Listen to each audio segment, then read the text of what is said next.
जय बोलिए देवाधिदेव खजागाट श्री आदिनाथ भगवान की। चैतन्य चमत्कारी चिंतामणि श्री पार्श्वनाथ भगवान की। वर्तमान शासन नायक वर्धमान महावीर स्वामी भगवान की। परम पूज्य श्रवण कुल तिलक प्रातः स्मरणीय संत श्रोमणी आचार्य भगवान श्री विद्यासागर जी महाराज की। परम पूज्य परंपराचार्य श्री समय सागर जी महाराज की। परम पूज्य गुणायतन प्रणेता प्रखर वक्ता भावना योग प्रवर्तक शंका समाधान प्रवर्तक गुरुवर श्री प्रमाण सागर जी महाराज की। परम पूज्य मुनिवर श्री संधान सागर जी महाराज की। समस्त मुनि संघ की। शंका समाधान के आज के इस सत्र में आप सभी का अभिनंदन। बंधु, आज का यह सत्र प्रारंभ हो और हम सभी लोग परम पूज्य गुरुदेव के प्राप्त करें आशीर्वचन। उससे पूर्व चलते हैं गुरुदेव के चरणों में और करते हैं वंदन। सभी लोग हाथ जोड़ेंगे, मस्तक झुकाएंगे और मेरे साथ बोलेंगे, हे गुरुदेव नमोस्तु नमोस्तु नमोस्तु। बंधुओं, कटंगी के एक दिवसीय प्रवास के उपरांत परम पूज्य गुरुदेव सत्संग पुनः अपनी राह पकड़े और आगे बढ़ रहे हैं जबलपुर की ओर। और आज का यह शंका समाधान श्रीमान सुमति कुमार जैन की फैक्ट्री लिम्पिया हाइजीन प्रोडक्ट्स के नाम से जो प्रसिद्ध है, खीरी गांव में हो रहा है, जहां से अभी हम सब लोग परम पूज्य गुरुदेव के मुख से समाधान प्राप्त करके अपने जीवन को नई दिशा देंगे और जीवन को धन्य करेंगे। और कल प्रातः काल की बेला में अमृत तीर्थ में परम पूज्य गुरुदेव का मंगल पदार्पण होगा सत्संग का, जहां हम सभी लोग परम पूज्य गुरुदेव का उद्बोधन दिव्य देशना को प्राप्त करेंगे। आज का यह सत्र प्रारंभ हो उसके लिए हम चलते हैं परम पूज्य मुनिवर श्री संधान सागर जी महाराज के चरणों में और निवेदन करते हैं कि हे महाराज श्री, आपके माध्यम से यह सत्र प्राप्त करे गति और हम सभी लोग हो सके निशंक मति। नमोस्तु महाराज जी। चलते हैं शंका समाधान के आज इस सत्र में, जहां जबलपुर का यह प्रवेश द्वार ही है और आज रविवार का दिन भी है। सबकी शंकाएं हैं, जिनका नंबर आ जाए भाग्यशाली है। प्रथम प्रश्न अपन आवाज दे रहे हैं, श्रेया मेहता अपने बीच में, वे अपना प्रश्न गुरु चरणों में करेंगी। श्रेया मेहता जी। अच्छा है।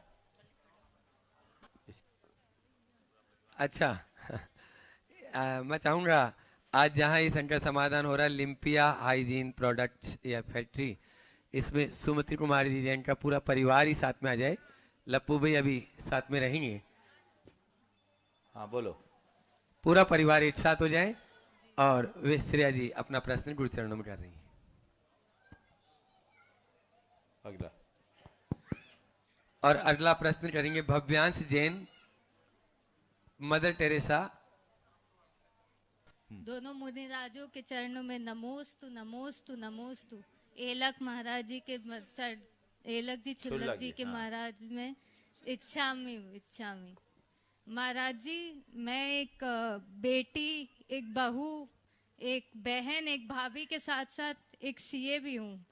तो इतनी सारी अपनी जिम्मेदारियां निभाते निभाते कभी ऐसा होता है कि कोई जिम्मेदारी छूट जाती है और मन में बहुत ग्लानि और निराशा आती है कि मैं क्यों नहीं सब चीज़ें एक साथ मैनेज कर पा रही हूँ। ऐसी स्थिति में अपने मन को कैसे शांत करा जाए और कैसे और अच्छे से अपने समय को एक साथ मैनेज करा जाए। देखो, ये व्यथा तुम्हारी नहीं, बहुतों की। और ये बात सही है कि हर व्यक्ति को बहुआयामी कार्य करने पड़ते हैं, मल्टी डायमेंशनल एंगल से काम करना होता है। इसका एक बड़ा सीधा सा तरीका है कि जिस समय हमारे सामने जो काम हो, हम तन्मय होकर करें। जब हम एक बेटी के रूप में रहें, उस समय बेटी की भूमिका बनाएं। जब हमारी ड्यूटी एक बहू जैसी हो, तो उस समय हम एकदम बहू बन जाएं। जब हमारी भूमिका पत्नी की हो, उस समय केवल पत्नी रहे। जिस समय बहन की हो, उस समय बहन की हो। और जिस समय आप सीए हो या कोई और प्रोफेशनल हो, तो उस समय हम अपने प्रोफेशनल को लें। गड़बड़ कब होती है? जब हम एक दूसरे को मिक्स कर देते हैं। हर काम का अलग अलग पार्ट है, एक साथ सब चीज़ें निभाने की कभी नौबत नहीं आती। लेकिन हम लोग आजकल एक चर्चा आती मल्टीटास्किंग। मल्टीटास्किंग आती है ना, तो मल्टीटास्किंग को बहुत हार्मफुल कहा गया है। तो इसी तरह लोग आजकल सब तरफ दिमाग दौड़ाने लगते हैं। अपनी मेंटल फाइलिंग डेवलप कीजिए। जिस समय जो काम करना है उस समय वही काम करें। इधर उधर दिमाग न लगाए तो हमारा रास्ता ज़्यादा अच्छा होगा। समझ गए?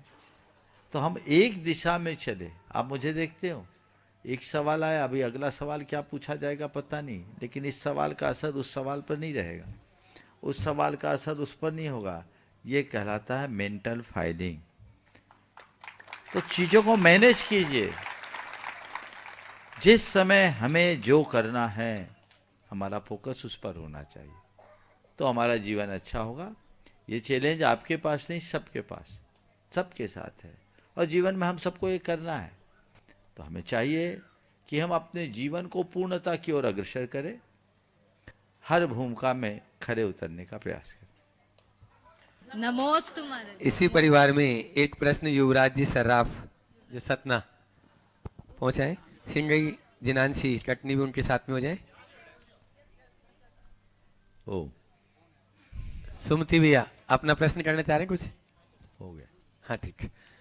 और उसके बाद में भव्यांश जैन नमो मदर टेरेसा नगर तैयार रहेंगे।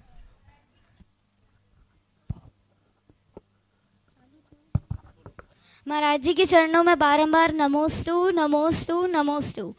महाराज जी, हमारा प्रश्न ये है कि आजकल के समय का जमाना डिजिटल हो गया है और लोग धार्मिक क्षेत्र में लोग पीछे हो रहे हैं। तो हम ऐसा क्या करें कि हम दुनिया के धार्मिक क्षेत्र दुनिया में डिजिटल जमाने के साथ भी रहें और धार्मिक क्षेत्र में भी रहें? अब लोग तो धार्मिक क्षेत्र में भी डिजिटलाइजेशन की ओर बढ़ रहे हैं। कोई दिक्कत नहीं, डिजिटल युग है तो युग के साथ हमको चलना होगा। लेकिन टेक्निकल का प्रयोग, अगर हम टेक्निक का प्रयोग या टेक्नोलॉजी का प्रयोग धर्म की प्रभावना के लिए करें तो बहुत कुछ हो सकता है। हमारे लिए एक अवसर है। जो लोग रील स्क्रॉल करने में समय बर्बाद करते हैं, जो लोग सोशल मीडिया में एक्टिव होकर के व्यर्थ की बातों में अपना समय गंवाते हैं, उन लोगों को चाहिए कि उसी माध्यम से धर्म की बातें सीखें। आज वो चीज़ें भी तो उस प्लेटफॉर्म पर अवेलेबल है। तो हम तकनीक को कोसे नहीं, तकनीक का सही उपयोग करना सीखें। और मैं मानता हूँ कि ये हमारे लिए एक अच्छा अवसर है, क्योंकि टेक्नोलॉजी के माध्यम से आज हम अपने तत्व की बात बहुत आसानी से दूसरों तक पहुंचा सकते हैं। अब तो टेक्नोलॉजी में भी और एडवांस आ गया है। अब एआई आ गया है, जहां हमें बहुत सारे समाधान मिल सकते हैं। लेकिन ये समाधान तभी मिलेगा जब हम खुद भीतर से सावधान होंगे। तकनीक तभी तक लाभदायक है जब तक कि हम उसके उपयोग की कला जानते हैं और उसके औचित्य की सीमा का बोध रखते हों। ये चीज़ें हम अपने साथ रखें तो हमारे जीवन में कहीं कोई कठिनाई या दुविधा नहीं हो। भव्यांश जैन मदर टेरेसा नगर पूरे परिवार के साथ में, और उसके बाद में विभाष जी चौधरी गोटे गांव तैयार रहेंगे। दोनों महाराज जी के चरणों में बारंबार नमोस्तु नमोस्तु नमोस्तु। छुल्लक जी के चरणों में इच्छामि इच्छामि इच्छामि। महाराज जी, मैं अपने क्रोध को वश में कैसे करूं और धर्म मार्ग पर कैसे आगे बढ़ूं? आप लोगों ने हंस दिया, जैसे लगता है कि आप लोगों को क्रोध नहीं आता। हाँ, आता तो है महाराज, पर हम लोग बस में करना नहीं चाहते। हम तो उसके बस में है ना। यही कारण है, ध्यान रखो। क्रोध को वही बस में कर सकता है जो सच्चे अर्थों में अंतर मन से क्रोध को बस करना जानता चाहता। जो खुद क्रोध के वशीभूत होगा वो क्रोध को कभी वश नहीं कर पाएगा। अभी 2 दिन पहले मैंने कहा, भावना योग का नियमित अभ्यास करे, प्रयोग करे। अनुभूत प्रयोग है। जिनको बहुत गुस्सा आता है, आप 21 दिन तक आज से प्रयोग कीजिए, भावना योग कीजिए और साथ में एक कमांड बार बार दीजिए। लगभग 10 मिनट लगेगा। मुझे शांत रहना है, मुझे बोलो। थोड़ा जोर से बोलना है मुझे। बस मुझे ये मंत्र है, एकदम दीर्घ और लयात्मक तरीके से आप 108 बार जपिए, लगभग 10 मिनट लगेंगे। अपने मोबाइल की रिंगटोन में इसको डाल दीजिए, अपने दफ्तर में लिख लीजिए, बहुत सारे टेम्पलेट्स हैं हमारे लोगों के पास, मिल जाएगी। मुझे शांत रहना है, टांग लीजिए अपने दफ्तर में, अपने कमरे में, अपनी गाड़ी में, अपने मोबाइल के वॉलपेपर में, रिंगटोन में। आपके माइंड को दिन भर में 100-200 बार ये स्ट्राइक करेगा, मुझे शांत रहना है। तो इससे क्या होगा, आपके माइंड में एक न्यूरल पाथवे बन जाएगा, मुझे शांत रहना है। आपके सबकॉन्शियस में संस्कार जम जाएंगे, मुझे शांत रहना है। तो जो अनचाहे में गुस्सा आता है, तो इधर गुस्से के संस्कार उभरेंगे, तो अंदर से दूसरा भाव आएगा, मुझे शांत रहना है। तो जैसे उफनते दूध में 2 बूंद पानी के छींटे मारते ही उफान शांत हो जाता है, ऐसे ही आपका क्रोध भी शांत हो जाएगा।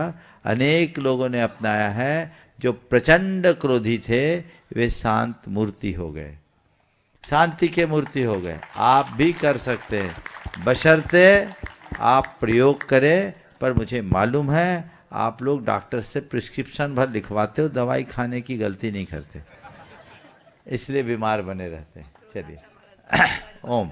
विभास जी चौधरी नमस्ते डोटे गांव महाराज। से अपने बीच में है, संपूर्ण डोटे गांव समाज के साथ में, और भी जो डोटे गांव से आए हैं सभी एक साथ हो जाएं, उन्हीं के साथ में वे अपना प्रश्न गुरु चरणों में कर रहे हैं। और उसके बाद में आज अपने बीच में इंदौर के नवरत्न और महामंत्री शिरोमणि संरक्षक गुणायतन के हर्ष तृप्ति जी जैन यहाँ पर उपस्थित हैं, वे अपना प्रश्न गुरु चरणों में करेंगे।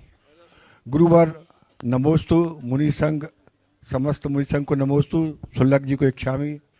गुरुवर मैं आज के 30 से 35 वर्ष पूर्व जब आप गोटेगांव में थे, तो आपकी जो सुबह 5 बजे क्लास लगती थी, उस 5 बजे की क्लास में मैं सबसे युवा सदस्य था और आपका बहुत स्नेह था। मैंने गुरुवर को आहार के बाद बोला, मैंने गुरुवर मैं लंबोकार मंत्र के अलावा कुछ नहीं जानता हूँ। तो गुरुवर बोले आप क्लास अटेंड करेंगे, तो 5 बजे से आपकी क्लास अटेंड की। उसके बाद से मेरे में परिवर्तन थे आए। गुरुवर मैं एक परिभाषा बोल रहा हूँ, उसमें आप सुधार करें, क्योंकि आपने पहले से हमको सुधार किया। व्याकुलता और आनंदित।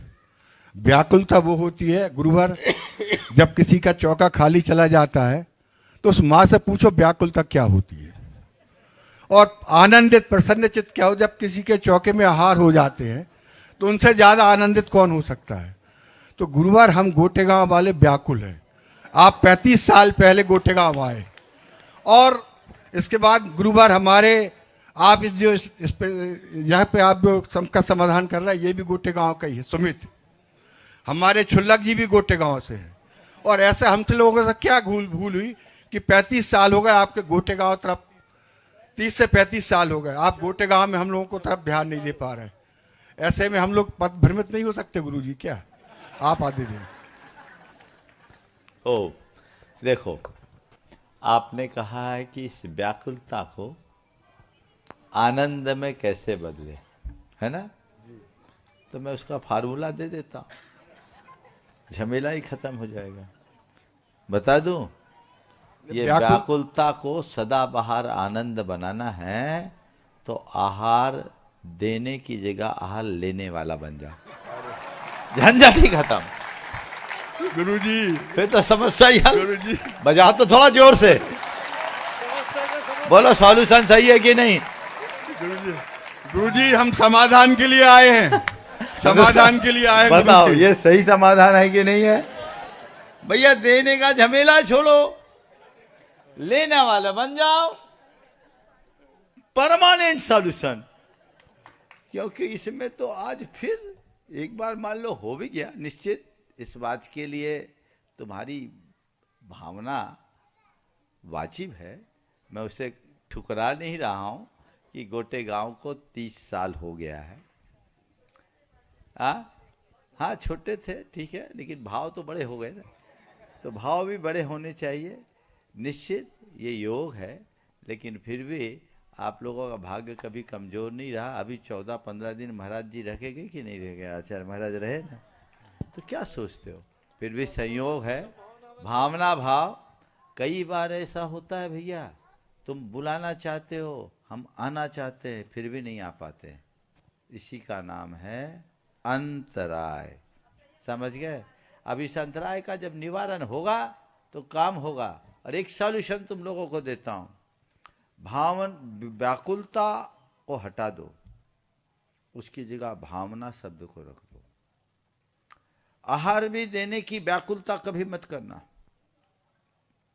भावना करना। व्याकुलता में दुख होता है, क्षोभ होता है, भावना कभी विचलित नहीं करती। हर व्यक्ति को हमेशा भावना रखनी चाहिए, और उत्तमोत्तम उत्कृष्टतम भावना रखो, विकल्प रंच मात्र मत करो। ये मैं इसलिए कह रहा हूं कि भावना मात्र से आप वो लाभ प्राप्त कर सकते हैं जो सामने वाला देकर नहीं कर पाता। हमारे यहाँ शास्त्रों में कृतकारिता अनुमोदन कहा ना, भगवान ऋषभ देव के अतीत को पकड़ो, कुक्कुट और मरकट पर्याय में उनने वो प्राप्त कर लिया था जो साक्षात देने वालों ने नहीं किया था। श्रीमती बज्रझंग का जी, जो देख साक्षात देखकर जिसने पाया वही उनने अनुमोदना करके पाया। इसको बोलते भावना। व्याकुलता तो विभास नीचे गिरा देगी, इसलिए कभी व्याकुलता मत करना। अगर गुरुजनों से कुछ सीखे हो तो भावना में कमी मत रखना, और व्याकुलता रंच मात नहीं रखना, जीवन में आनंद आएगा। भावना तो महाराज जी 35 साल से बस भाते रहो, भावना भवनाशिनी। हर्ष तृप्ति जी जैन इंदौर, गुणायतन जी शिरोमणि संरक्षक वे अपना प्रश्न गुरु चरणों में डाले। उसके बाद में आज जिनके जीवन का एक नया दिन भी है, सतीश जी चावल वाले सहपुरा बिटोनी ट्रस्टी हैं गुणायतन जी। गुरुदेव के चरणों में बारंबार तीनों भाइयों के नमोस्तु साथ में। नमोस्तु नमोस्तु, मुनि संग नमोस्तु नमोस्तु। गुरुदेव, 4 कषाय है, हिंसा, चोरी, हिंसा, झूठ, क्रोध, हिंसा, मान, हाँ, माया, लोभ। हाँ, बोलो, क्रोध हाँ। मान माया लोभ, सॉरी, हाँ, हाँ। क्रोध मान माया लोभ। तो गुरुदेव 90% लोगों जिनके पास माया होती, मेरा माया का मतलब धन से है, तो ये चारों चीज ऑटोमेटिक सबके साथ हो जाती है। तो ऐसा क्या करें कि माया भी साथ रहे, क्योंकि माया के बिना इस संसार में कुछ नहीं है। तो माया भी साथ रहे और इन चारों कषायों से भी बच जाए। गुरुदेव शंका का समाधान करें। माया रखो, मोह मत रखो, बच जाओ। मोह माया खतरनाक है, माया खतरनाक नहीं। माया तो चक्रवर्तियों के पास भी होती है, अपनी माया कुछ नहीं है। आज के जितने बड़े सेठियां हैं ना, उनके पास चक्रवर्ती के चपरासी बराबर भी माया नहीं होगी। क्या बोल रहा हूं? चक्रवर्ती के चपरासी बराबर भी नहीं होंगे वो, पर इनके पास माया कम है, मोह ज्यादा है। और उनके पास मोह नहीं रहता, केवल माया रहती। माया जब मोह से भर जाती है, हमारा पतन करा देती है। और मोह युक्त माया जिनके जीवन में होती है, उनके जीवन का, मोह मुक्त माया जिनके जीवन में होती है, वो अपनी माया का सदुपयोग करते। तो सदुपयोग करो और अपने जीवन को आगे बढ़ाओ। समझ गए? मैं चाहूँगा एक बार इस दंपति का जोरदार अभिनंदन करें। बंधुओं, हमारी समाज का एक उभरता युवा, और इंदौर चातुर्मास में इन्होंने बहुत उत्तम भूमिका निभाई, चातुर्मास के महामंत्री और नवरत्न के रूप में, और आज भी लगे। एक बार पुनः इनका जोरदार अभिनंदन। नमोस्तु नमोस्तु नमोस्तु गुरुदेव। सतीश जी चावल वाले सहपुरा बिटोनी, महाराज जी के ट्रस्टी चरणों सभी में भैया के साथ, संपूर्ण सहपुरा समाज की ओर से सहपुरा वाले सभी एक साथ हो जाएं। नमोस्तु। और उसके बाद में तैयार रहेंगे आज अपने बीच में कोलकाता से, जो आपके गोसलपुर में बहुत ही अच्छा दिव्योदय तीर्थ का उद्धार भी कर रहे हैं। उसके उद्धारक महाराज पुण्यार्जक श्रीमान अशोक जी सेठी, कोलकाता शिरोमणि संरक्षक गुणायतन, तैयार रहेंगे। आगे आ जाएं महाराज अशोक भी श्री, आगे आ जाएंगे। हम परसों तक तो पूर्ण रूप से अस्वस्थ थे कि महाराज श्री का बिहार कटंगी के साथ सहपुरा की ओर होगा, सहपुरा से गोटे गांव, ये सब हम लोगों को पहले से ये धारणा थी। लेकिन मालूम नहीं कटंगी के आहार में ऐसी क्या व्यवस्था हो गई कि हम उस पुण्य से वंचित हो गए, और आज जबलपुर की ओर ये बिहार चल रहा है। हम तो अभी भी ये प्रयास करेंगे कि हमको अभी भी जबलपुर से न जाके पहले सहपुरा मिल जाए और गोटे गांव, फिर तो इतना बड़ा जबलपुर हो सकता है कि वहां जाके हम लोग घूम जाएं। देखो भाई, अब कटंगी नाम है, इसलिए नहीं मत सोच लो कि कटंगी के कारण कट गया। कटंगी तो किसी को काटता नहीं, कटंगी तो रसगुल्ला खिलाकर सबको मुंह मीठा करता है। इसलिए कटंगी को मत कोसो। निश्चित कहीं ना कहीं कोई ना कोई तो कमी है, पर भावना रखो। मैं तो ये मानता हूँ, सुनो, हम लोगों के पुण्य में कोई कहीं ना कहीं मैंने छीनता बोला है है, मैं तो बोल रहा हूँ ना, हम तुम्हारे यहाँ नहीं आ सकेंगे। सुनो ध्यान से, हमको मैं तो उपाय बोल रहा, बताएं सुनो ताकि- तो, हम तुम्हारे यहाँ नहीं आ पाएंगे, तुम्हारा पुण्य हमें खींच के लाएगा। नमस्ते नमस्ते। अपने पुण्य को गाढ़ा करो, रास्ता प्रशस्त होगा। चलो। और अशोक जी सेठी, एक बार जोरदार ताली बजा दीजिए इनके लिए भी। शिरोमणि संरक्षक आज वो गोसलपुर कमेटी के साथ आए हैं, गोसलपुर समाज के साथ में। दिव्योदय क्षेत्र पूरी यहाँ पर कमेटी भी और समाज भी है। अशोक भी अपनी बात, अपना प्रश्न गुरु चरणों में करेंगे, और उसके बाद में बाल ब्रह्मचारी दिनेश भैया जी प्रतिष्ठाचार्य और गुरुकुल के अधिष्ठाता तैयार रहेंगे। नमोस्तु गुरुवर। गुरुवर, जैसे ही पता लगा कि जबलपुर की तरफ दिशा बन गई है, हमारे मन में ये विचार तो चल ही रहा था कि शिखरजी अल्टीमेट डेस्टिनेशन है, लेकिन उसके बीच के अंदर एक छोटा सा क्षेत्र जो था पहले, वो दिव्योदय अतिशय तीर्थ क्षेत्र के रूप में बन रहा है। हम लोगों ने भूमि पूजन कंप्लीट कर लिया था, लेकिन आपका इंतजार इसलिए कर रहे हैं कि आपके आने के दिन ही उसका असली काम उस दिन ही शुरू किया जाएगा, और वो रास्ते में पड़ रहा है।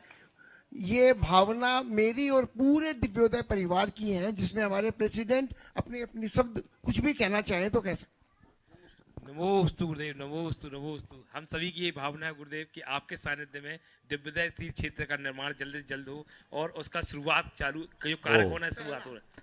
देखिए, ये आप लोगों का सौभाग्य है कि मुनिपुंग और सुधा सागर जी महाराज के निमित्त से आपके क्षेत्र का उद्धार हुआ। पिछली बार जब मैं गया था तो आप लोगों ने भावनाएं व्यक्त की थी, मेरे पास समय अल्प था इसलिए मैं निकल गया था, कोविड का दौर था। लेकिन जब चीज़ का समय आता है, काम होता है, और ये बहुत ही प्रशंसनीय बात है कि भाई अशोक ने उस काम में एक बहुत बड़ा योगदान अपना दिया। एक बार इनका जोरदार अभिनंदन करें। आप लोगों ने जो भावना भाई है, अब देखो, हम तो अभी, आपको पता है जबलपुर को गुरुजी महासमुद्र कहते थे, सागर से बड़ा सागर जबलपुर है। अब वहाँ जाने के बाद क्या होता मुझे ही पता नहीं, ये तो जबलपुर वालों का भाग्य बताएगा। उसके बाद जो योग बनेगा देखेंगे। बहुत बहुत आशीर्वाद। गुरुवर, शिखर जी के मार्ग में दिव्योदय आपकी ओम ओम। चलो, जिन्हें श्री वर्णी दिगंबर जैन गुरुकुल के अधिष्ठाता ब्रह्मचारी दिनेश भैया जी और बच्चे अपने स्थान पर खड़े हो जाएंगे। गुरुकुल के सारे बच्चे यहाँ पर उपस्थित हैं, वे अपने स्थान पर हाथ जोड़ के खड़े रहे। यहाँ पर अधिष्ठाता जी आपकी बात अपने मुख से यहाँ से कर रहे हैं। परम पूज्य मुनिद्वय के चरणों में नमोस्तु, छुल्लक जी के चरणों में क्षामी। सभी हमारे जबलपुर वासी संस्कार धादी के 10,000 परिवार, महाराज श्री जबलपुर में 10,000 परिवार हैं, 2 लाख की जनसंख्या जैन समाज की है। अरसे वर्षों के बाद आपका जबलपुर आगमन हो रहा है। हमने देखा है कि आपकी प्रतिभा का जबलपुर वालों ने बहुत लाभ लिया है। आचार्य श्री के आशीर्वाद से आपने बहुत बड़े बड़े काम कराए हैं। अब आपको पुनः हमें, हमारी समाज को सौभाग्य मिल रहा है कि आपके चरणों में हम लोग ऐसा क्या करें कि आपके सानिध्य का जन जन, करीबन 50 लाख की जनसंख्या 100 किलोमीटर के एरिया में है, जैन अजैन सब आपके सानिध्य का पूरा लाभ ले, अधिक से अधिक। ऐसा कोई विधान, ऐसा कोई कार्यक्रम, प्रवचन श्रृंखला हम आशीर्वाद चाहते जबलपुर जैन समाज की ओर से कि हम समझते हैं कि 108 मंडलीय जो विधान होता है वो 108 आपके नाम के साथ जुड़ा हुआ है। ऐसा कुछ हम लोगों को आशीर्वाद दें कि अभी से हम लोग आज से ही तैयारी प्रारंभ कर दें। ऐसा कोई अतिशयकारी कार्य कर दें जो हमारे गुरुवर के आचार्य समय सागर जी हो, आचार्य विद्यासागर जी हो, चाहे मुनिराजो हो, उनसे भी ऐसा आशीर्वाद मिले कि हम लोग जबलपुर के गौरव को ऐतिहासिक बना सके। नमोस्तु भराश्री, नमोस्तु भराश्री। एक बार दिनेश भैया जी के जोश के लिए जोरदार करतल ध्वनि कर दे। अभी भी वही अंदाज है। आप लोगों ने भावना व्यक्त की। निश्चित जबलपुर तो जबलपुर है। गुरुदेव कहते थे जबलपुर नहीं जबरपुर है। वाह। और जबर का काम तो जबर ही होता है। मैं आप सबसे इतना ही कहूंगा, जबर करना चाहो करो, जबरदस्त करो, वाह। लेकिन जबरदस्ती मत करना। समझ गए? अब हम पहुंच रहे हैं, महाराज क्या करे कैसा हो। भैया अब हम जा रहे हैं, ये मान के चलना, ये टेस्ट मैच का दौर नहीं है, ये वनडे का भी नहीं है, 2020 है। 2020 हर गेंद की कीमत है। अब इस हर गेंद को सीमा पार पहुंचाना तुम्हारी जिम्मेदारी है। वाह। आप अपनी तैयारी कीजिए। जबलपुर समाज है, हम पहुंच तो रहे। अब तो कोई डाउट नहीं है। कटंगी तक तो थोड़ा डाउट था, अब तो हम चाहे भी तो गुंजाइश नहीं है। महाराज जी जबलपुर से गोटेगांव से सुनो तो पहले जुड़े हुए हैं। वो तो बात ही है। तो मैं जो कह रहा हूं, ये 2020 का दौर है।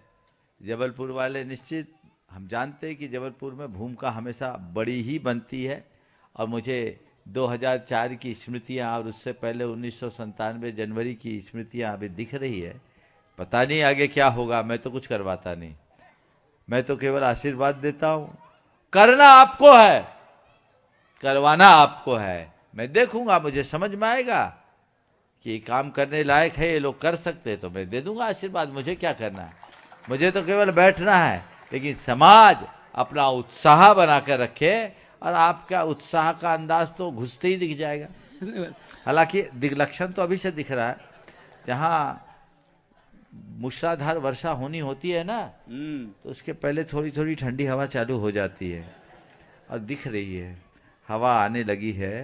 अब थोड़ी देर बाद छींटे आएंगे, और फिर मूसलाधार धुआंधार। धुआंधार जबलपुर में तो धुआंधार है, धुआंधार है। तो धुआंधार ही होना चाहिए। ये प्रयास कीजिए। महाराज श्री प्रवेश का समय भी हम लोगों को मिल गया है। हम इस माइक के माध्यम से, इस शंका समाधान के माध्यम से भारतवर्ष की जैन समाज और मुनिश्री के भक्तों से निवेदन करना चाहते हैं कि मंगलवार को ऐसा ऐतिहासिक प्रवेश हो महाराज श्री का कि लोग आश्चर्य करें कि जबलपुर का ये महासागर जो है हमारे गुरुवर के चरणों में अपने विनयांजलि प्रस्तुत कर रहा है। बोले मुनिश्री प्रमाण सागर जी महाराज की, मुनिश्री प्रमाण सागर जी महाराज की। आनंद नहीं आया। महाकौशल का प्रवेश हो, बहुत बढ़िया, जबरदस्ती यही कहलाई।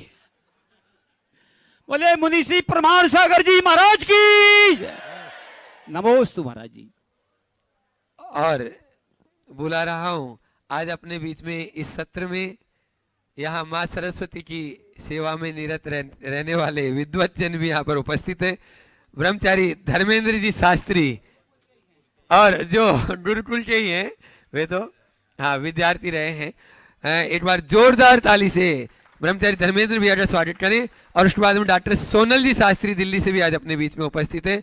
पूज्य श्री जी की जो पुस्तकें होती है उनके संपादक भी रहते हैं, ऐसे सोनल भैया तैयार रहेंगे। पूज्य श्री के चरणों में नमोस्तु।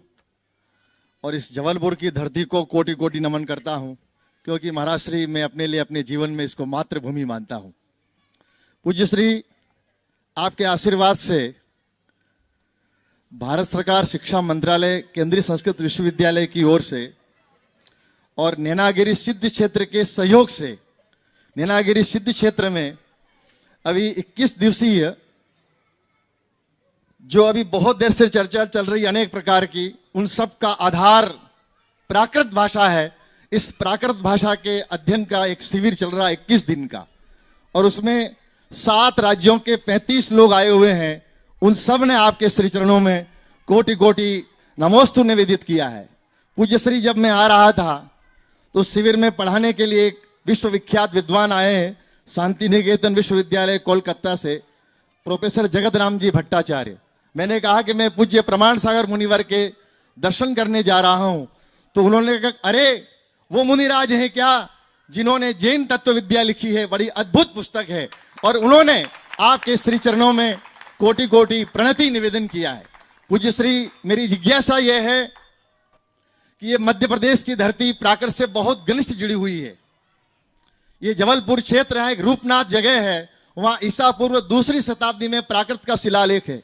सागर, वहां एक ईसा पूर्व 2री शताब्दी का सिक्का मिला है, उसमें धम्म पालस एक ऐसा लिखा हुआ है।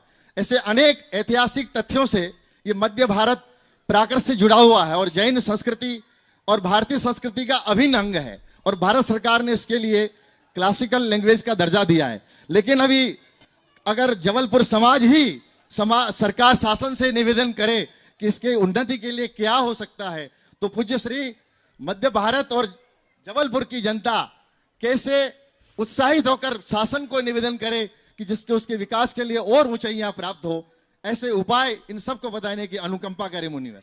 पहले तो मैं चाहूँगा एक बार इन दोनों का जोरदार अभिनंदन कर दें।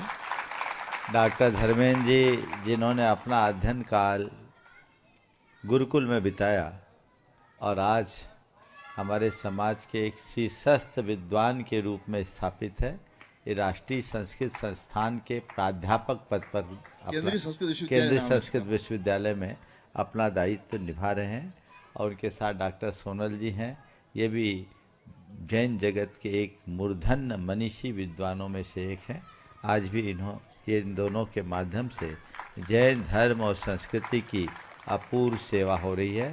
सोनल भाई तो हमारे पुस्तकों के संपादन में अपनी महती भूमिका निभा रहे हैं पिछले लगभग 20 वर्षों से। एक बार इन सब का अभिनंदन करें। आपने जो सवाल किया, ये सवाल नहीं है, मैं समझता हूँ ये अंतस की पुकार।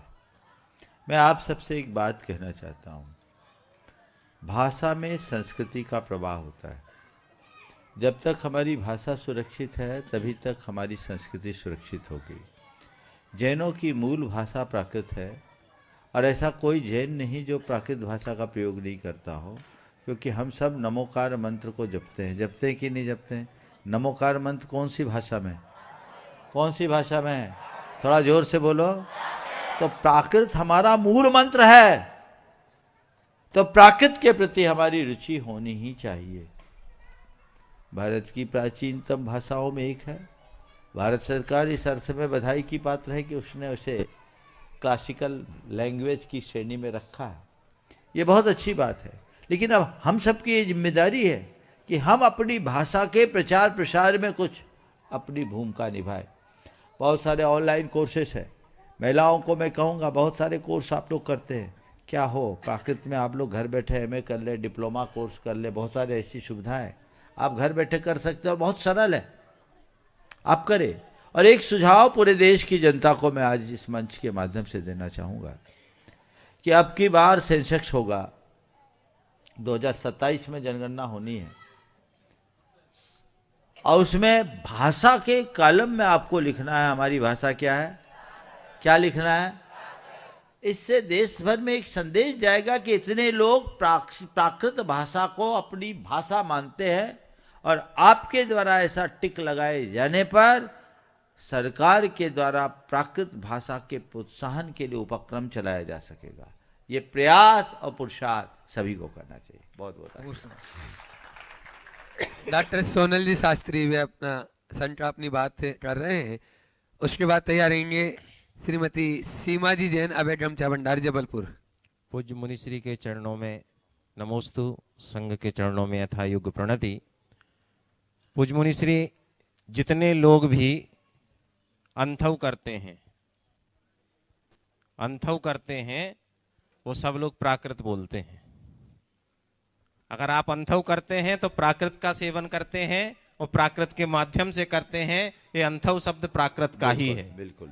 और जितने लोग अपने मेहमान को पाहुन कहते हैं वो लोग भी प्राकृत का प्रयोग करते हैं। तो ऐसा मत सोचिएगा कि प्राकृत बहुत कठिन है या कहीं दूर से है। मैं तो पूज्य मुनिश्री के चरणों में एक ही भावना प्रेषित कर रहा हूं कि आपके इस प्रवास में संस्कार धानी प्राकृत धानी के नाम से जानी जाने लगे। ऐसा कोई उपक्रम इस जबलपुर नगरी में हो, संस्कार धानी में हो, कि प्राकृत धानी के नाम से और इसे एक नई पहचान मिले और प्राकृत के संरक्षण, संवर्धन और विकास की दिशा में ऐसा हमारे समाज और आपके आशीर्वाद से ऐसा उपक्रम हो। नमोस्तु महाराज। बहुत सुंदर, अच्छा भाव आपने रखा है। एक बार इनकी भावनाओं का स्वागत करें। जबलपुर जाने के बाद देखते हैं क्या होता है। बहुत बढ़िया, चलिए। सीमा जी जैन अबेगमचा भंडार उपस्थित है हाँ। जबलपुर, वे अपना प्रश्न करें। उसके बाद में हेमा मोदी, सिद्धोहम सोहम और मनीषा जी पनागर अपना प्रश्न करेंगी। गुरुजी के चरणों में बारंबार नमोस्तु, छुल्लक जी के चरणों में इच्छामि। गुरुजी, बच्चों के उज्जवल भविष्य के लिए माता पिता को कौन सी प्रार्थना, साधना या जीवन शैली अपनानी चाहिए जिससे बच्चों में आत्मविश्वास, अनुशासन और सकारात्मक सोच विकसित की जा सके? उन्हें भावना योग करना चाहिए और बच्चों को भावना योग करने के लिए प्रोत्साहित करना चाहिए। नमोस्तु गुरुजी। मनीषा जी पनागर, हेमा मोदी अपने पूरे परिवार के साथ में, और उसके बाद में हिमांशु जी जैन तैयार रहेंगे। गुरुदेव के चरणों में कोटि सा नमोस्तु, दो मुनिराजों के चरणों में नमोस्तु, छुल्लक जी के चरणों में इच्छामि इच्छामि। लो बेटा। मदासी, मेरा प्रश्न ये है, नमोस्तु मदासी, मेरा प्रश्न ये है कि हम देव शास्त्र गुरु की विनय कैसे करें? देव शास्त्र गुरु की विनय कैसे करें? उनकी भाव भक्ति से पूजा करो, समझ गए? नमोकार जपो, रोज भगवान के दर्शन करो, शास्त्र को पढ़ो या सुनो, शास्त्र को नमन करो, उसको कभी अपने नाभि से नीचे न रहने दो। गुरुओं के सामने उनकी बात मानो, उनके पीछे चलो, उनके सामने धक्का मुक्की ना करो, समझ गए? चलो। हिमांशु जी उपस्थित है। बस एक ही हो गया। तुम्हारा भी है? बोलो जल्दी बोलो, जल्दी बोलो। और हिमांशु जी हो तो देख ले, नहीं तो उसके बाद में तैयार रहेंगे ब्रह्मचारिणी विनीता दीदी कटनी कटंगी। महाराष्ट्री, मेरा प्रश्न ये है कि समूह शरण में क्या होता है? समूह शरण में भगवान होते हैं और सबको शरण मिलती है, छोटा बड़ा सब बराबर हो जाता है, समझ गए? चलो। और पीछे दो, ये और भी है, एक में 3। चलो बोलो बोलो बोलो बोलो बोलो। हिमांशु जैन की? हाँ नहीं, चलो चलो बोलो बोलो बोलो बोलो, जल्दी बोलो। हाँ बोले आप। मनीष। अच्छा, मनीषा जी पनागर आप करें, और उसके बाद में विनीता दीदी कटंगी तैयार रहेंगी। खड़े पहले उनको। हाँ, आप बोलो। दुर्लभ गुरु मुख से वचन, दुर्लभ गुरु मुस्कान, दुर्लभ गुरु आशीष है, दुर्लभ गुरु से ज्ञान। नमोस्तु गुरुदेव दोनों महाराज जी को नमोस्तु। और जितने भी सवाल तो करो। महाराज जी, मेरा क्वेश्चन है कि कर्म अच्छा करो तो फल अच्छा मिलता है, ये तो पता ही है, पर भाग्य में जो लिखा रहता है वही होता है, तो ऐसा कौन सा कर्म करें कि भाग्य बदल जाए? भाग्य को बदलना हमारे हाथ में नहीं है, पर भाग्य से जो मिला वो स्वीकारना हमारे हाथ में है। इसलिए जो भाग्य से मिला उसे स्वीकार लो, बदलने की झंझट ही खत्म हो जाएगी। नमोस्तु महाराज। महाराज श्री के चरणों में नमोस्तु, छुल्लक जी के चरणों में इच्छामि इच्छामि। महाराज श्री, मेरा प्रश्न ये है कि कृषि करने से हिंसा होती है। जब से मैंने कृषि करना चालू किया है, मेरे अंदर से जीवों के प्रति दया के भाव कम हो रहे हैं। ऐसा क्या करें महाराज श्री की कृषि भी करते रहे और हिंसा भी ना हो? ये तो बड़ा विचित्र सवाल है। कृषि करने वालों के हृदय में दया बढ़ती है, घटती नहीं, बशर्ते वह पारंपरिक तरीके से कृषि कर्म करें। हमारे ऋषभ देव और अन्य तीर्थंकरों ने हमें यही संदेश दिया है, कृषि करो या ऋषि बनो। षड्विध आर्य कर्म कहलाए, जो अर्थोपार्जन के कर्म है, उसमें असी मसी कृषि विद्या वाणिज्य और शिल्प अर्थोपार्जन कर्माणि षट। अपने जीविका के निर्वाह के लिए 6 कर्म बताए, इसे आर्य कर्म की संज्ञा दी गई। इसलिए कृषि कर्म में हिंसा नहीं होती। यत्किंचित खेती में हिंसा होती है, पर वो आरंभी हिंसा मानी जाती है। हिंसा का होना और हिंसा का करना, इसमें बड़ा अंतर है। लेकिन खेती में हिंसा और हिंसा की खेती, इसका अंतर समझना। अगर आप कृषि करने में कीटनाशकों का प्रयोग करते हैं, रासायनिक खादों का प्रयोग करते हैं, तो आप हिंसा कर रहे हैं। और परंपरागत तरीके से कृषि करते हैं, तो आप एक सत्कर्म कर रहे हैं। अनाज उत्पादन नहीं होगा तो लोग खाएंगे क्या? कर्म भूमि तो कर्म करने की भूमि है। इसलिए सभी कृषक बंधुओं से मैं कहता हूँ, कीटनाशकों का प्रयोग बंद करो। ये महान हिंसा है। आप खेतों में जो कीटनाशक डाल रहे हैं, असंख्य कीड़ों को मार करके आप फसल उगा रहे हैं। एक दो नहीं, जो खेती करते हो इस बात को अच्छे तरीके से जानते हैं। और उसका दुष्प्रभाव क्या है?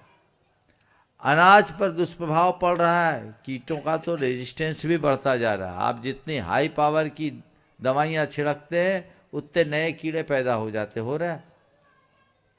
फसल को जितना नुकसान होना होगा, मैं सभी कृषक भाइयों से कहूँगा, क्योंकि आप जितने लोग बैठे हैं इस क्षेत्र में सब खेती के बैकग्राउंड से जुड़े हुए हैं। तुम्हारे द्वारा बोया गया केवल बीज नहीं फलता, तुम्हारा पुण्य फलता है। अपने पुण्य पर भरोसा रखो। विदिशा में एक सज्जन थे, आज भी हैं, उनकी करीब 200 एकड़ की खेती, और उन्होंने बताया, महाराज मैंने एक दाना रसायन और एक दाना कीटनाशक नहीं डाला। वो क्या करते हैं? बोले बीज बोने के पहले मैं महावीर जी जाता हूँ और वहाँ के अखंड ज्योति का घी लेके आता हूँ, और जितना घी लाता हूँ उससे 10 गुना घी चढ़ाता हूँ। अखंड ज्योति का घी लाता हूँ, अपने बीजों में मिलाता हूँ और बो देता हूँ, और पूरे इलाके में सबसे अच्छी फसल काटता हूँ। पुण्य फलता है, केवल बीज नहीं फलता। आप अनुभव करके देख लीजिए, जब भी प्रकृति का संतुलन होता है, जितना नुकसान होना होता है कि नहीं होता है? क्यों मारने का काम कर रहे हो? भूखे रह जाना अच्छा है, लेकिन हिंसा के मूल्य पर चुपड़ी रोटी खाना अच्छा नहीं है। इससे बचिए, मुक्त हो जाइए, पारंपरिक खेती कीजिए। आज भारत सरकार भी इसे प्रोत्साहित कर रही। अभी मुझे बताया गया रास्ते में कि मंडी है, मटर वाली मंडी क्रॉस करके आया, बोले महाराज आज संडे है, आज इस मंडी में केवल ऑर्गेनिक सब्जियां आती हैं।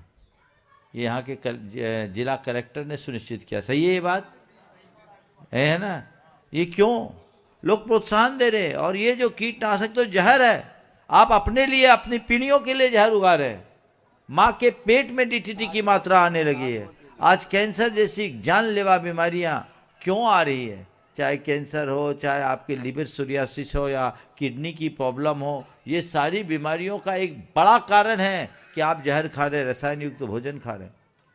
इसलिए इसको बंद करना चाहिए, और सच्चे अहिंसा धर्म के अनुयायी हैं तो आपको ऑर्गेनिक खेती पर प्रोत्साहन देना चाहिए। हो सकता है 2-3 साल आपको थोड़ी कठिनाई हो, एक साथ आप नहीं कर सकते तो आप अपनी खेती के 20-20% खेती को हर साल बदलना शुरू करो, तो 5 साल में आप पूरी तरह रसायन मुक्त हो जाओगे। धीरे धीरे करो और आगे बढ़ो। हिंसा युक्त खेती करना ठीक नहीं है, न खुद से और न ही किसी और से कराना। ब्रह्मचारिणी विनीता दीदी कटंगी से ज्ञान विद्या स्वाध्याय के सदस्यों के साथ में ज्ञान विद्या स्वाध्याय मंडल के सभी सदस्य एक साथ हो जाएंगे, और विनीता दीदी साथ में रहेगी। हाँ, और उसके बाद में जाप मंडल परिवार जबलपुर, और फिर अमित पड़रिया। ज्ञान विद्या स्वाध्याय समिति के सदस्यों के द्वारा गुरुजी के चरणों में बारंबार नमोस्तु नमोस्तु नमोस्तु। गुरुजी, मेरा प्रश्न है कि जो जिनवाणी जीर्ण शीर्ण हो जाती हैं तो उनको यथास्थान रिसाइकलिंग के लिए भेज दिया जाता है, लेकिन जो जिनवाणी में दीमक लग गई हुई है, वो पुरानी हो गई हैं, तो उनका क्या करें? अब हम क्या करें? हम तो ये बोलेंगे कि ऐसे रखो कि दीमक लगे ही नहीं। विवेक से काम करो। चलो। जाप मंडल परिवार जबलपुर, सभी एक साथ हो जाएं जबलपुर। हाँ, जाप मंडल वाले। और एक प्रश्न शीघ्रता से करेंगे, समय कम बचा है, और उसके बाद में आगे आप सबके चहेते अमित जी पड़रिया, जिनकी बात अब सत्य होने जा रही है। मुनिद्वय के चरणों में बारंबार नमोस्तु नमोस्तु नमोस्तु। छुल्लक जी महाराज जी के चरणों में इच्छामी इच्छामी इच्छामी। महाराज श्री, जाप मंडल परिवार जितने भी बड़े आयोजन होते हैं, विधान, पंच कल्याणक आदि, सभी में निर्विघ्न कार्यक्रम को संपन्न कराने के लिए जाप करता है। पूर्ण विशुद्धि के साथ जाप करता है। और अभी तक लगभग जाप मंडल जो है लगभग 5 करोड़ मंत्रों का जाप कर चुका है। मुनिराज, आपके चरणों में निवेदन है कि हम ऐसे कौन से और कर्मों को और इन नियमों को शामिल करें, सावधानियों को शामिल करें कि हम धर्म का और अधिक प्रभाव कर सकें और अपने कर्मों की निर्जरा कर सकें। आज मुझे ये सुनकर हार्दिक प्रसन्नता की अनुभूति हुई कि जबलपुर जैसे नगर में ऐसे लोगों का भी समूह है जो विशुद्ध भावों से भरकर धार्मिक अनुष्ठानों में जाप करता है। नमस्ते। और मुझे तब और ज़्यादा प्रसन्नता हुई जब पता लगा कि ये लोग दूर दूर जाकर अपने खर्चे से ये काम करते हैं। निश्चित ऐसा करके आप सब लोग साथी से पुण्य का बंद कर रहे हैं। नमस्ते। और लोगों को प्रेरणा भी इससे मिलनी चाहिए। आपके माध्यम से एक संदेश लोगों को जरूर देना चाहता हूँ। पूजा विधानों में लोग इंद्र बनने के लिए तो उत्साहित रहते हैं, पंचकल्याणकों में इंद्र बनने के लिए उत्साहित रहते हैं, लेकिन बिना जाप के तो विधान ही अधूरा है। असली ऊर्जा तो जाप से होती है, इसलिए कहीं हो तो जप करने में पीछे मत रहो। ऐसी कई टीम होनी चाहिए, हर गांव हर शहर में होना चाहिए। नौबत ही नहीं आनी चाहिए कि कहीं बाहर से किसी को बुलाना पड़े। आप लोग बहुत अच्छा काम कर रहे हैं। जाप में पूजन से ज्यादा पुण्य है। समझ गए? पूजा, करोड़ों पूजा से एक जाप का फल मिलता है। समझ गए? पुष्प कोटि पूजा कोटि समम जप। समझ गए? तो करोड़ों पूजा कोटि समम स्तोत्रम स्तोत्र कोटि समम जप। 1 करोड़ पूजा करो और 1 स्तोत्र पढ़ो बराबर, और 1 करोड़ स्तोत्र पढ़ो और 1 जाप करो बराबर। इतना बड़ा काम है। इसलिए जाप की महिमा को जानिए, और जहाँ कहीं भी जाप्यानुष्ठान का उपक्रम हो, जैसे ये लोग उत्साहित होकर के आते, वैसे गांव गांव जाप मंडल बने और वो आगे आकर के काम करे और लोगों ने उत्साहित करे। बहुत बहुत आशीर्वाद। नमस्ते महाराज जी। अमित जी पड़रिया अपनी पूरी टीम के साथ में, और उसके बाद में यदि समय रहा तो लक्की देवेंद्र जैन चेन्नई। पूज्य मुनि संघ के चरणों में बारंबार नमोस्तु। पूजनी महाराज श्री, आपने कहा कि जबलपुर को जो समय मिलने वाला है वो ना टेस्ट मैच है ना वनडे है, वो 2020 है। हम आपकी बात का समर्थन करते हैं कि जितने भी मैच होंगे वो 2020 होंगे, लेकिन जबलपुर में 2020 की पूरी सीरीज होकर के रहेगी। और महाराज श्री, आपने भी कम परीक्षा नहीं ली जबलपुर वालों की, ऐसे ही आशीर्वाद नहीं दे दिया। राहतगढ़ से जबलपुर के लोगों ने आपसे निवेदन चालू किया, हिंडोरिया में किया, कुंडलपुर में किया, न जाने कहां कहां किया। और जब मैं देखता था कि महाराज श्री जबलपुर वालों की इतनी परीक्षा ले रहे हैं, कौन सी कसौटी पे खरा उतर रहे हैं, मैंने कहा पक्का महाराज श्री ने गन्ने का रस निकलते हुए देखा है। और उन्होंने गन्ने की रस की वो चखरी जिस पर गन्ना डाला जाता है उसको आज कसौटी बना लिया है। तो पहली बार जबलपुर के लोगों की भक्ति की अगर परीक्षा महाराज श्री ने की तो हिंडोरिया में की। जैसे गन्ना पहली बार चखरी में जाता है उसका रस निकलता है, वैसे ही महाराज श्री ने हिंडोरिया में पहली बार जबलपुर के लोगों की भक्ति को देखा और उसके निकले हुए भक्ति रस को देखा तो थोड़ा थोड़ा आशीर्वाद दे दिया। फिर जब महाराज श्री कुंडलपुर निकले तो जैसे गन्ने के रस वाला उस रस निकले हुए गन्ने को सूखा देख करके भी मोड़ के दोबारा चखरी में डाल देता है, वैसा ही महाराज श्री ने कुंडलपुर में जबलपुर के लोगों की दोबारा परीक्षा कर ली। लेकिन दोबारा भी जो रस निकला इतना शानदार निकला कि महाराज श्री समझ गए कि जबलपुर वालों की भक्ति में कमी नहीं है। तो फिर 50% संभावनाओं में बदल दिया। और कटंगी आते आते तो महाराज श्री ने ऐसी परीक्षा ली कि जबलपुर वालों की कुछ मिनटों के लिए सांसें रुक गई।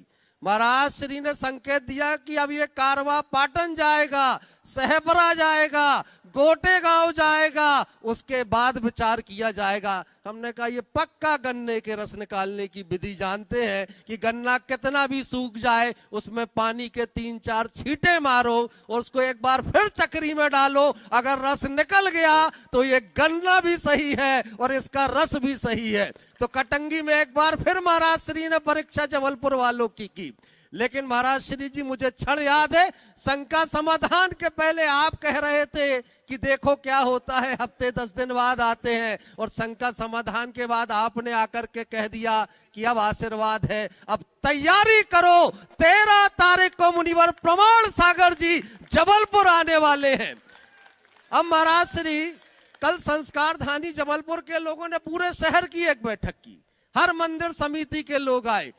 बैठक सामान्य होते होते बड़ी खतरनाक हो गई, क्योंकि हमने तो कहा महाराज श्री जबलपुर आ रहे हैं। अब जितने मंदिर वाले थे सब कहने लगे प्रमाण सागर जी के हम सब हैं और प्रमाण सागर जी सबके हैं, तो महाराज श्री जबलपुर आ रहे हैं तो हर कॉलोनी में पहुंच रहे हैं। हम लोगों ने कहा जिनालय वालों से चिंता मत करो, प्रमाण सागर जी सबके हैं, तो वो कैसे छोड़ करके जा सकते हैं। अगर कल वो अमृत तीर्थ की भूमि को सुबह स्पर्श करेंगे तो ये मान करके चलना कि जबलपुर के पूरे 45 जिनालय की वंदना करने के लिए वो आ रहे हैं।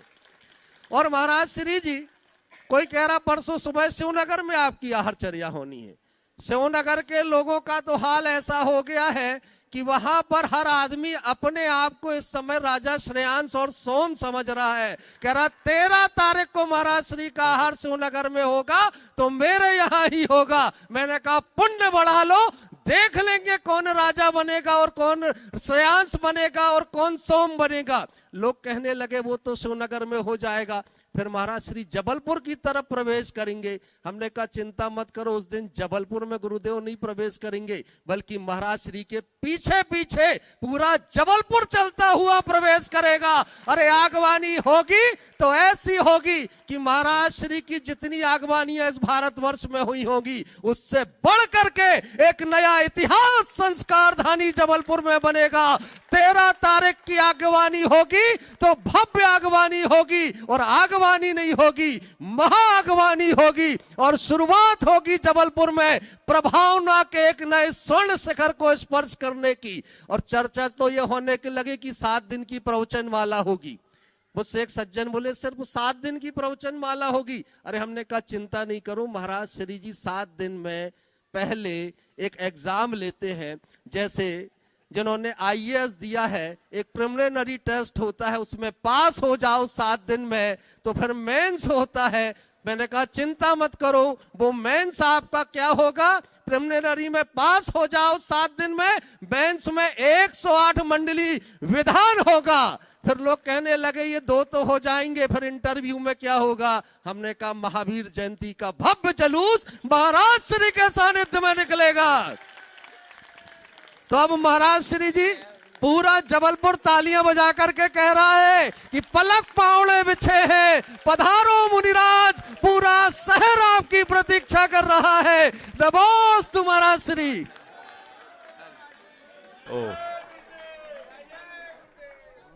टाइम बता दो 13 तारीख का। हाँ, ये पूरा शहर अब ये कह रहा है कि सुबह जब शिवनगर में आहारचर्या होगी तो आगवानी कब होगी। अरे आगवानी कब होगी, अपने दिल के दरवाजे खोल करके रखना और एक में एक हो जाना। 13 तारीख की दोपहर 1 बजे शहर के मुख्य मार्गों से महाराज श्री की आगवानी होगी। शिवनगर से दमोह नाका के बीच के मार्ग में आगवानी का जुलूस व्यवस्थित होगा। साथ ही साथ हजारों लाखों लोग वहां पर होंगे और आगवानी का जुलूस कैसा निकलेगा कि लगेगा कि दिगंबरत्व का जय घोष अगर कहीं हो रहा है तो 13 तारीख को दोपहर में महाराज श्री की आगवानी में हो रहा है। तो जितने लोग यहाँ बैठे और जो लोग सुन रहे हैं, अब एक काम कर देना, अगर जिन शासन में जन्म लिया है तो अब जिन शासन की प्रभावना के लिए 13 तारीख की दोपहर 1 बजे रास्ते पर आ जाना और महाराज श्री के पीछे चलते चले जाना। और सबसे कहूंगा जहां आरती हो तो उस आरती के थाल का स्पर्श जरूर कर लेना। 13 तारीख का दिन महाअगवानी का है। हर हाथ में आरती का थाल हो, हर मस्तक श्रद्धा से झुका हो और हर कदम चले तो महाराज श्री के पीछे आगवानी के लिए चले। नमोस्तु महाराज श्री। का रात्रि विश्राम कहाँ होगा बता दो, वहाँ ये तो बताओ लोगों को। अभी का रात्रि कल अमृत तीर्थ के भाग्य जागने वाले हैं। उसके पहले ऐसा कर लो, अभी रात्रि विश्राम तो संतोष ठेकेदार के मकान में होगा, क्या सुरतलाई, और कल हम लोग वहाँ से निकलेंगे और अमृत तीर्थ के प्रवेश के पहले ये छोटे लाल दादा के यहाँ थोड़ी देर का प्रवचन होगा और उसके बाद अमृत तीर्थ में जाएंगे। ये पिछले 1 सप्ताह से लगे हुए हैं कि महाराज संघ का समाधान हमारे यहाँ हो, हमारे यहाँ हो, हमारे यहाँ हो। ये पुण्य आज सुमति भाई का जग गया, लेकिन चलो इनको थोड़ा सा सांत्वना पुरस्कार मिलेगा और वहाँ पर थोड़ी देर प्रवचन होगा और प्रवचन के उपरांत अमृत तीर्थ में प्रवेश हो गया काम। चलो।